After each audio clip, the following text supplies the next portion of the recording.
Welcome sa Cloudy Movie Recap. Ang pelikulang ikukwento natin ngayon ay ang The Box Trolls. Halina't simulan na natin. Nagsimula ang kwento sa isang magulong gabi sa Cheeseburg.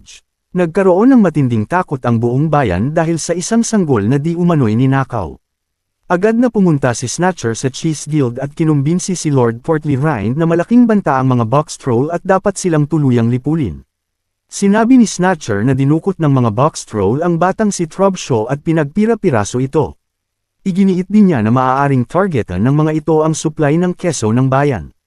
Dahil mahilig si Lord Portly Rind sa keso at sa kanyang reputasyon, inalok niya si Snatcher ng kasunduan, kapag nalipol niya ang lahat ng box troll, maaari siyang mabigyan ng puting sombrero at mapasama sa pinakamataas na uri ng lipunan. Agad namang tinanggap ni Snatcher ang alok. Mula noon ay nagsimula na ang walang tigil na paghahanap sa mga box troll. Sa araw, payapa at komportable ang buhay ng mga taga-Cheeseburg. Ngunit pagsapit ng gabi, si Snatcher at ang kanyang mga tauhang may pulang sombrero ang namamayani sa mga lansangan. Umiikot siya sakay ng lumang sasakyan habang sumisigaw ng mga babala tungkol sa mga halimaw sa dilim. Dahil dito, nagkukulong ang mga tao sa kanilang mga bahay at itinatago ang kanilang keso, mga anak, at iba pang mahahalagang bagay. Kasama ni Snatcher sina Mr. Gristle, Mr. Trout, at Mr. Pickles sa paghahanap sa mga box troll. Madalas na nagtatalo sina Trout at Pickles tungkol sa kung ano ang mabuti at masama. Ngunit ang totoo, hindi naman mas asama ang mga box troll. Lumalabas lamang sila sa gabi upang mangolekta ng mga itinapong gamit na maaari nilang gawing mga kapaki-pakinabang na imbensyon. Para sa mga tao sa ibabaw, mukha silang mga peste. Ngunit sa kanilang sariling mundo, sila ay malikhain, matulungin, at mababait. Ang kanilang tahanan ay isang malaking kuweba sa ilalim ng lupa na gawa sa mga lumang makina, tubo, bakal, at iba pang pinagtagpi-tagping materyales. Nagsusuot sila ng mga karton na kahon bilang panakip at pagkakakilanlan. Ginagamit nila ang mga kaong ito sa pagtatago, pagdadala ng mga gamit, at pagpapatakbo ng kanilang maliit na komunidad. Isa sa kanila si Fish, isang mahiyain ngunit mabait na box troll na mahilig sa mga mekanikal na bagay. Gustong-gusto niyang magayos ng mga orasan at mga larwang de susi. Masaya siya kapag napapagana niyang muli ang mga sirang bagay. Kasama rin nilang nakatira ang isang batang tao na nagngangalang Eggs. Si Fish ang nag-aalaga sa kanya, at minamahal siya ng lahat ng box troll na parang tunay nilang kapamilya. Para sa kanila, isa siya sa kanilang uri. Naging parang ama ni Eggs si Fish. Tinuruan niya ito ng paraan ng pamumuhay ng mga box troll, magtago sa loob ng kahon, maging matalino sa paghahanap ng mga gamit, at huwag kailanman alisin ang kahon. Lumaki si Eggs sa kuweba kasama ang mga box troll bilang kanyang pamilya. Natutunan niya ang kanilang mga kakaibang tunog, musika, at mga gawain tuwing gabi.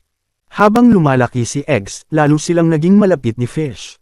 Magkasama silang gumagawa ng mga makinang pangmusika mula sa mga lumang gamit. Habang maingat ang mga box troll, lagi niyang iniisip kung ano ang hitsura ng mundo sa ibabaw at kung talagang ligtas ba sila gaya ng sinasabi ni Fish.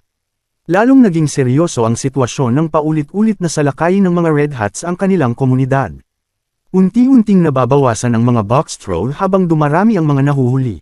Sa bawat pagkawala, mas lumalaki ang takot ng kanilang grupo. Pagkatapos ay dumating ang gabing nagbago ng lahat. Isang gabi, nakita ni Winnie, anak ni Lord Portly Rind, ang mga gumagalaw na anino sa labas ng kanyang bintana. Agad siyang pumunta sa kanyang ama upang sabihin na may mga trolls sa labas. Si Winnie ay matalino, mausisa, at madalas na naiinip. Natagpuan niya ang kanyang ama sa silid ng keso kasama ang iba pang mayayamang tao habang pinag-uusapan ang kanilang mga usapin. Nang sabihin niyang may mga trolls sa labas, pinagalitan lamang siya ng kanyang ama dahil sa panggugulo.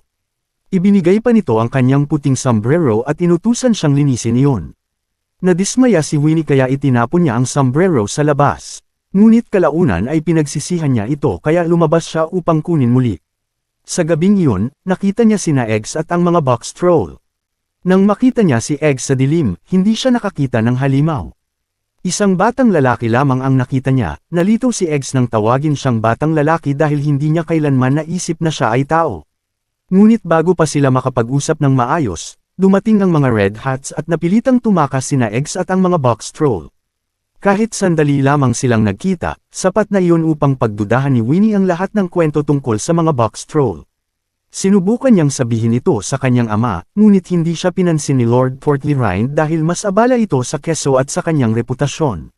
Samantala, ginamit naman ni Snatcher ang pangyayari upang lalo pang takutin ang mga tao.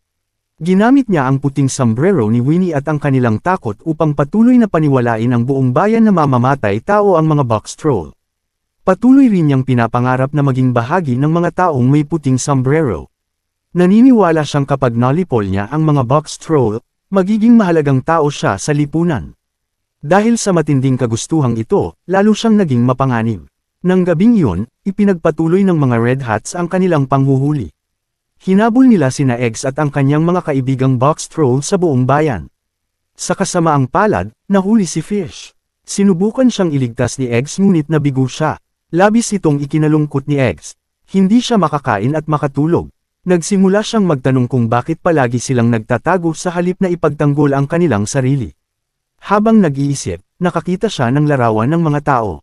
Nagbihis siya upang magmukhang tao at napansin niyang kamukha niya pala ang mga ito. Lalo siyang nalito. Dahil sa pag-aalala kay Fish, umakyat siya sa ibabaw ng lupa upang maghanap ng tulong. Nahirapan siyang makibagay dahil iyon ang unang pagkakataon na nasa ibabaw siya habang maliwanag pa at napapalibutan ng maraming tao. Kalaunan, nakarating siya sa isang pampublikong palabas ni Madam Fro-Fro. Ang palabas ay tungkol sa kwento ng sanggol na si Trubshaw, ngunit sa katotohanan ay isa lamang itong paraan upang takutin ng mga tao laban sa mga box troll. Habang nanunood, hindi makapaniwala si Egg sa dami ng kasinungalingang ipinapakita bilang libangan. Napili rin si Winnie na sumali sa palabas bilang boluntaryo. Pagkatapos ng pagtatanghal, nagkita silang muli ni Eggs ng harapan. Nakilala ni Winnie si Eggs bilang batang nakita niya noong nakaraang gabi. Nagulat siya na buhay pa ito at hindi kinakain ng mga troll. Tinanong niya, "Sino ka?" Ngunit ang sagot ni Eggs ay, "Saan ko mahahanap ang lalaking may pulang sombrero?" Naintindihan ni Winnie na si Snatcher ang tinutukoy nito kaya itinuro niya kung saan ito nakatira. Agad na tumakbo si Eggs patungo sa tagwan ni Snatcher, at sinundan naman siya ni Winnie dahil gusto niyang malaman ang buong katotohanan. Nakarating sila sa isang lumang pabrika sa labas ng bayan. Doon natagpuan ni Eggs si Snatcher at ang kanyang mga tauhan. Nagkukunwari si Snatcher na isa na siyang miyembro ng mga may puting sombrero habang naglalaro sila ng pagpapanggap. Ngunit habang kumakain siya ng keso, nagsimulang mamaga ang kanyang katawan dahil may allergy pala siya rito. Mabuti na lamang at natulungan siya ng kanyang mga tauhan. Samantala, nakita ni Egg si Fish na nakakulong sa isang hola at matagumpay niya itong napalaya. Ngunit natuklasan din niya na buhay pa ang ibang mga box troll at nakakulong sa ilalim ng pabrika. Nakilala ni Snatcher si Eggs bilang ang nawawalang sanggol na si Trubshaw. Ibinunyag din niya na pinipilit niyang gumawa ng makina ang mga nahuling box troll para sa kanya. Narinig ni Winnie ang lahat ng ito. Dahil nalaman na niya ang katotohanan, sinubukan din siyang hulihin ni Snatcher. Ngunit nakatakas sina Eggs, Winnie, at Fish at nagtungo sila sa kuweba ng mga box troll upang magtago. Sa una ay natakot si Winnie. Akala niya kakainin siya ng mga box troll. Ngunit kalaunan ay napagtanto niyang mas natatakot pa ang mga ito sa kanya kaysa sa takot niya sa kanila. Nadismaya si Winnie nang malaman niyang hindi pala totoo ang mga kwento tungkol sa mga box troll. Wala namang ilog ng dugo o bundok ng mga buto sa kanilang kuweba. Ang mayroon lamang ay isang kahan ng puno ng mga kakaibang imbensyon na gawa sa mga lumang gamit. Ipinaliwanag ni Eggs na hindi sila kumakain ng mga sanggol. Nagulat si Winnie nang malaman na iniisip ni Eggs na isa siyang box troll. Kaya sinabi niya rito na tao talaga siya at hindi isang troll. Doon nagsimulang sabihin ni Fish ang katotohanan kay Eggs. Ipinaliwanag niya na ipinagkatiwala siya ng kanyang ama sa mga box troll upang mailayo siya kay Snatcher. Ikinwento rin ni Fish na minsan ay naging kaibigan nila ang isang imbentor na tao, na siya palang ama ni Eggs. Nagbahagi na ng kaalaman ng ama ni Eggs at ang mga box troll. Mahusay din itong gumagawa ng mga makina. Ngunit tumanggi siyang tulungan si Snatcher na gumawa ng masamang imbensyon. Nang subukan ni Snatcher na dukutin si Eggs, ipinagkatiwala siya ng kanyang amang si Herbert Trubshaw sa mga box troll dahil kaibigan niya ang mga ito at lubos niya silang pinagkakatiwalaan. Naging kakampi ni Eggs si Winnie. Sa wakas ay naunawaan niya na hindi mga halimaw ang mga box troll kaya nagpasya siyang tulungan si Eggs. Nabuo ang isang kakaiba ngunit matibay na pagkakaibigan sa pagitan nila, na nakabatay sa katotohanan at hindi sa takot. Magkasama nilang natuklasan kung paano nilinlang ni Snatcher ang buong bayan. Hindi lamang tungkol sa mga box troll ang kanyang kasinungalingan. Ginamit niya ang mga ito bilang paraan upang umangat ang kanyang katayuan sa lipunan. Nais ni Eggs na ilantad si Snatcher at patunayan na hindi masama ang mga box troll. Sumang-ayon si Winnie na tulungan siyang sabihin ang katotohanan kay Lord Portly Ryan. Ang plano nila ay ipaalam na buhay si Trubshaw at hindi siya pinatay ng mga box troll. Kapag nalaman ito ni Portly Ryan, mapipilitan siyang pigilan si Snatcher. Sinabi ni Winnie na magkakaroon ng malaking pagdiriwang sa City Hall ng gabing iyon. Sa tulong ng mga box troll, binigyan nila si Eggs ng maayos na kasuotan upang magmukha siyang normal na batang lalaki. Magkasamang umakyat sina Winnie at Eggs sa ibabaw upang dumalo sa pagdiriwang.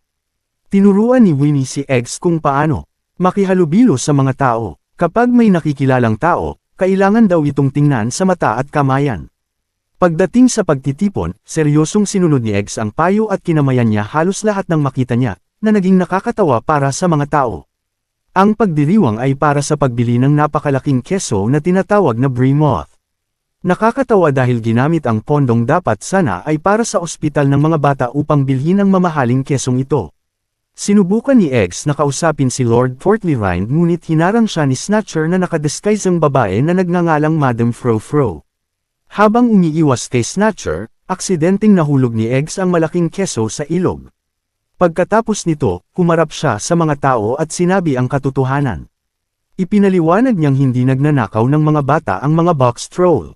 Inamin pa niyang siya mismo ang sanggol na si Trubshaw na pinaniniwalaang matagal nang namatay. Dapat sana ay magising na ang buong bayan sa katotohanan, ngunit masyado pa rin silang abala sa kanilang katayuan, kayamanan, at kahihiyan upang paniwalaan siya. Mahirap sirain ang kasinungalingang matagal nang pinaniniwalaan ng mga tao. Sinubukan ni Winnie na tulungan siya ngunit ayaw pa ring makinig ng kanyang ama. Dahil dito, napilitang tumakas si Eggs at bumalik sa ilalim ng lupa. Pagdating niya roon, sinubukan niyang hikayatin ang natitirang mga box troll na tumakas para sa kanilang kaligtasan. Ngunit sa halip na magbigay ng pag-asa, lalo silang nawalan ng loob. Maya-maya, dumating si Snatcher gamit ang isang napakalaking makina at sinalakay ang kanilang kuweba. Ang makinang ito ay tinawag na Mecha Box Drill, isang dambuhalang makinang gawa sa mga piraso ng bakal at basura na ipinagawa niya sa mga nahuling box troll. Napakalaki at nakakatakot ng makina. Sinira nito ang kanilang tahanan, winasak ang malaking orasan sa kuweba, at nagbantang burahin ang lahat ng mahalaga kay Eggs. Simple lamang ang plano ni Snatcher, hulihin ang natitirang mga box troll, kunin ang puting sombrero mula kay Lord Portly Ryan, at ipakita sa buong bayan ang kanyang tagumpay. Galit na galit si Eggs. Sinigawan niya silang tumigil sa pagtatago at lumaban. Sa pagkakataong iyon, nagsimula siyang maging isang tunay na leader. Ngunit bago pa siya makagawa ng higit pa, nawalan siya ng malay at nahuli rin. Nagising si Eggs na nakabitin ng pabaligtad sa tabi ng isang matandang lalaki. Kalaunan ay nalaman niyang ito pala ang kanyang amang si Herbert Trubshaw. Ibinunyag ni Snatcher na matagal na niyang ikinulong si Herbert at pinilit itong gumawa ng mga makina para sa kanya kasama ng mga box troll. Nakita ni Eggs ang mga box troll na nakasalansan sa isang pandurog ng basura. Nakiusap siya sa kanila na tumakas at lumaban, ngunit dahil sa matinding takot ay hindi sila gumalaw. Pagkatapos ay pinaandar ni Snatcher ang pandurog at nadurog ang mga kahon. Sa paningin ni Eggs, tila namatay ang kanyang buong pamilya. Umiyak siya habang iniisip na nawala na ang lahat ng kanyang minamahal. Dinala ni Snatcher ang kanyang makina sa bahay ni Lord Portly Ryan at ipinakita ang mga nadurog na kahon bilang patunay na wala nang natitirang box troll. Kapalit nito, hiniling niya ang puting sombrero. Ang huling box troll na hawak niya ay si Eggs na nakabalat kayong troll. Dahil naniniwala ang mga tao na natalo na ni Snatcher ang lahat ng halimaw, hiniling nilang ibigay na sa kanya ang puting sombrero. Napilitan si Lord Portly Ryan na sumunod. Habang inilulubog ng mga tauhan ni Snatcher si Eggs sa kagan ng makina, sinubukan ni Winnie na pigilan ang lahat ngunit hindi pa rin siya pinakinggan. Nakiusap siya kina Mr. Trout at Mr. Pickles na tulungan siya. Naantig ang dalawa at sinubukang pigilan ang plano. Ngunit si Mr. Grizzle ang kumuha ng kontrol at ipinagpatuloy ang proseso.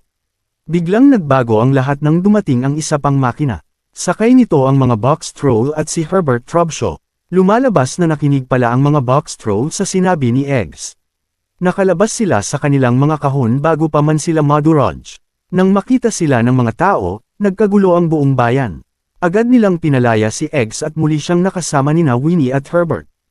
Ipinaliwanag ni Winnie sa lahat na hindi kailanman naging mga halimaw ang mga box troll at puro kasinungalingan lamang ang mga kwento ni Snatcher. Lalo pang nayanig ang bayan nang lumitaw si Herbert Trubshaw, na pinaniniwala ang matagal ng patay. Ang kanyang presensya ang nagpatunay na pinakamalaking kasinungalingan ni Snatcher ang buong kwento.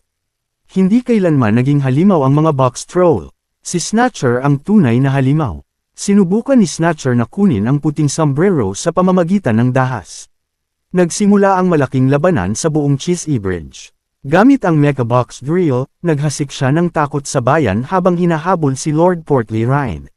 Samantala, pinagsama-sama ni Eggs ang lahat ng box troll.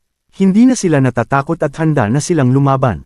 Sabay-sabay nilang inakyat ang makina ni Snatcher. Pinutol nila ang mga cable, tinanggal ang mga pyesa, at sinira ito mula sa iba't ibang panig. Unti-unting bumigay ang makina dahil sa sarili nitong bigat. Patuloy namang sumisigaw si Snatcher tungkol sa kanyang puting sombrero at sa kapalarang inaakala niyang para sa kanya. Ngunit malinaw na sa lahat na hindi siya isang bayani kundi isang malupit at sakam na tao na nalimon ng sarili niyang kasinungalingan. Maging sina Trout at Pickles ay kumampi na rin sa mabuti. Tinulungan nila sina Eggs at ang mga box troll na tuluyang mapahinto ang makina. Tuluyang bumagsak ang mecha drill. Nadaganan nito si Grisel habang sina Eggs at Snatcher ay tumilapon at bumagsak sa naibalik na malaking kesong Bremoth. Akala ng lahat ay tapos na ang bangungot, ngunit hindi pa sumusuko si Snatcher.